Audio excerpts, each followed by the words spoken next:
ദൈവനാമത്തിന് മഹത്വം. അനുഗ്രഹീതമായ ഈ നല്ല പ്രഭാതത്തിൽ ദൈവാത്മാവിൽ ദൈവവചനം നമ്മളോട് ഇങ്ങനെ ഇടപെടുന്നു. സങ്കീർത്തനങ്ങൾ 46-ാം അധ്യായം അതിൻ്റെ 11-ാമത്തെ വാക്യം. സൈന്യങ്ങളുടെ യഹോവ നമ്മോടുകൂടെയുണ്ട്, യാക്കോബിന്റെ ദൈവം നമ്മുടെ ദുർഗം ആകുന്നു. ഈ നല്ല പകൽക്കാലം നമുക്ക് മുൻപോട്ട് പോകുവാൻ തക്കവണ്ണം നമ്മിലേക്ക് പകരുന്ന ഈ ദൈവവചനത്തിന്റെ ശ്രേഷ്ഠത എത്ര മാധുര്യമേറിയതാണ്. സൈന്യങ്ങളുടെ യഹോവ നമ്മോട് കൂടെയുണ്ട്.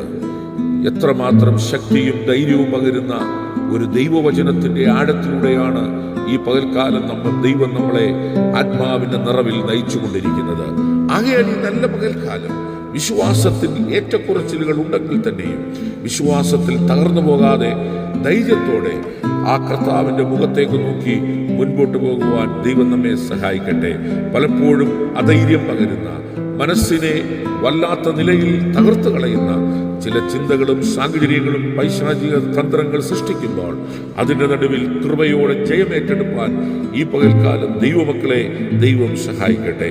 നമ്മുടെ കണ്ണുകളെ അടയ്ക്കാം, നമുക്ക് പ്രാർത്ഥിക്കാം. പരിശുദ്ധ പിതാവേ, ഈ ശബ്ദം കേൾക്കുന്ന ജനത്തെ നിന്റെ ദാസൻ അനുഗ്രഹിച്ച് പ്രാർത്ഥിക്കുന്നു. കൃപ കൂടിയിരിക്കണം യേശുവിന്റെ നാമത്തിൽ തന്നെ.